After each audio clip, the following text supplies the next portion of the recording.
Ertugrul بیوی کو بھاگنے کا کہتا ہے اور خود مقابلہ کرنے لگ جاتا ہے۔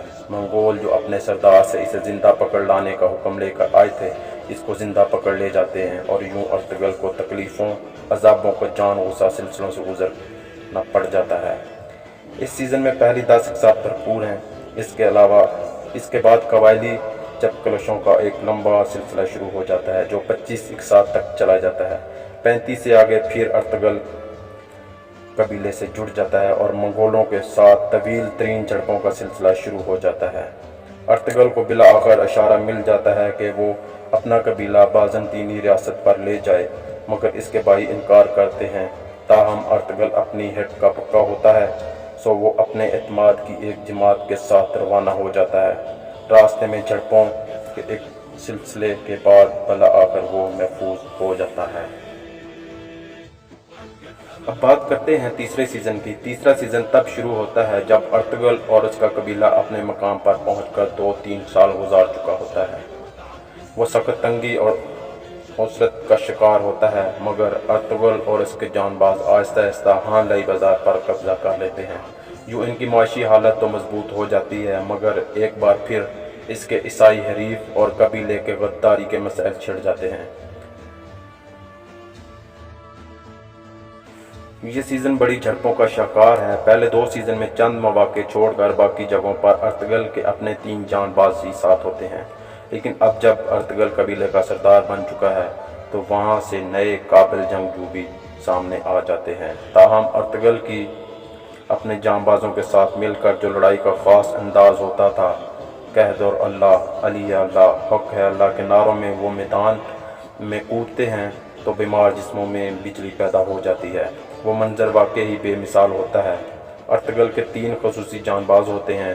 ان میں سے ایک کلہاڑی استعمال کرتا ہے، دوسرا دونوں ہاتھوں میں تلوار اور تیسرا ڈھال اور تلوار، جبکہ ارطغرل بائیں ہاتھ سے تلوار اور دائیں ہاتھ سے خنجر استعمال کرتا ہے۔ چوتھے سیزن میں ارطغرل کا راجہ حصار پر بھی قبضہ ہو جاتا ہے اور صلیبیوں کی بھی گردن موڑ دیتا ہے اور ثروت کی طرف مراشیت کر جاتا ہے۔ یہیں اس سیزن کا اختتام ہو جاتا ہے۔ ارطغرل کا کردار ایک بہت مضبوط، ایماندار، اعلیٰ اخلاق اور بہادری کا حامل ایک ایسا نوجوان ہے جس کا دل جہاد کی محبت سے لبریز ہے، شہادت جس کی منزل ہے اور قبیلے کی روایت کا تحفظ اس کا فریضہ ہے۔ ایسا کردار جو بھی دل میں ٹھان لیتا ہے اسے پورا کر کے ہی دم لیتا ہے۔ ویڈیو کے آخر میں ایک بات شامل کرتے ہوئے آپ سے پوچھا جائے گا کہ ٹائم مشین کے بارے میں آپ لوگوں نے سنا ہوگا جس کا تصور آئنسٹائن نے پیش کیا تھا۔ اس پر کافی ریسرچ ہوئی۔ اس کا مقصد یہ ہے کہ انسان ماضی میں جا سکے اور مستقبل بھی دیکھ سکے، جو ایک طرح سے ناممکن ہے۔ مطلب یہ ہے کہ اس ٹائم مشین کو بنانے میں ترکی کافی حد تک درلیز ارطغرل ڈرامے کی صورت میں کامیاب ہو چکا ہے۔ اس سیریز نے ہمیں ایک حقیقی ٹائم مشین کی طرح 12ویں صدی عیسوی کی سیر کرائی۔ ہم نے دیکھا کہ 800 سال پہلے مسلمان زندگی کیسے گزارتے تھے۔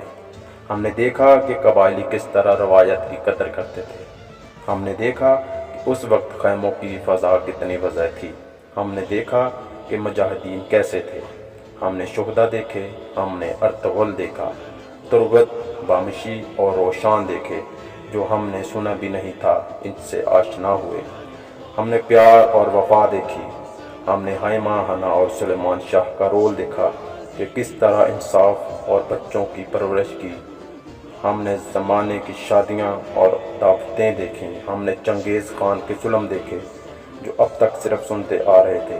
ہم نے ہلاکو خان اور برقع خان دیکھے۔ ہم نے ابن العربی اور سفید داڑھی والے دیکھے۔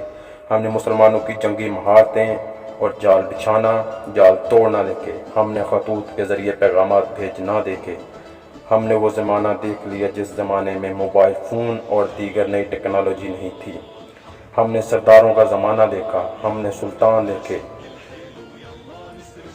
یہ ہوتی ہے ٹائم مشین جو چند ساعتوں میں تابناک ماضی کی سیر کرائے اور پھر واپس لا کر اس پر سوچنے پر مجبور کر دے۔ اس داستان کو ترک پروڈیوسر محمد بزداگ نے ایک سیریز ڈرامے کی شکل میں کی داستان پر مشتمل ہے۔ دیکھتے وقت آپ کو ایسا معلوم ہوگا کہ شاید میں اس صدی اسی قبیلے، پہاڑوں، جنگلوں، سادہ مگر ایماندار، نڈر، مخلص، بہادر، انصاف پسند اور اللہ پر توکل کرنے والے لوگوں کے درمیان جی رہا ہوں۔ اللہ اکبر کے نعرے پر بلند ان کی تلواروں اور گھوڑوں کے ہنہناہٹ کی آوازیں، اور سب سے بڑھ کر ان کی قبائلی ترک روایات جن کی بدولت تمام قبیلے جڑے رہے، یہ سب کچھ آپ کو دہلیز ارطغرل میں دیکھنے کو ملے گا۔ طیب اردگان کے اسپیشل تاکید پر بننے والی اس سیریز کو مسلم دنیا کے کئی رہنما قدر کی نگاہ سے دیکھتے ہیں۔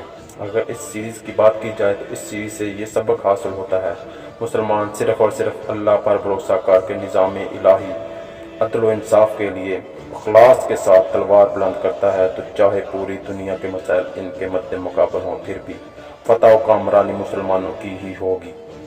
باطل کے مقدر میں شکست، ضلالت اور رسوائی کے علاوہ کچھ نہیں ہوگا۔ امید ہے کہ آج کی یہ ویڈیو آپ کو پسند آئی ہوگی۔ آئندہ آنے والی ویڈیو میں دیگر کرداروں کے بارے میں بھی بتایا جائے گا، لیکن اگر آپ نے ہمارے چینل کو سبسکرائب نہیں کیا تو سبسکرائب کر لیں تاکہ نئی آنے والی ویڈیو آپ کو بر وقت مل سکے۔ اس کے ساتھ ہی اللہ حافظ۔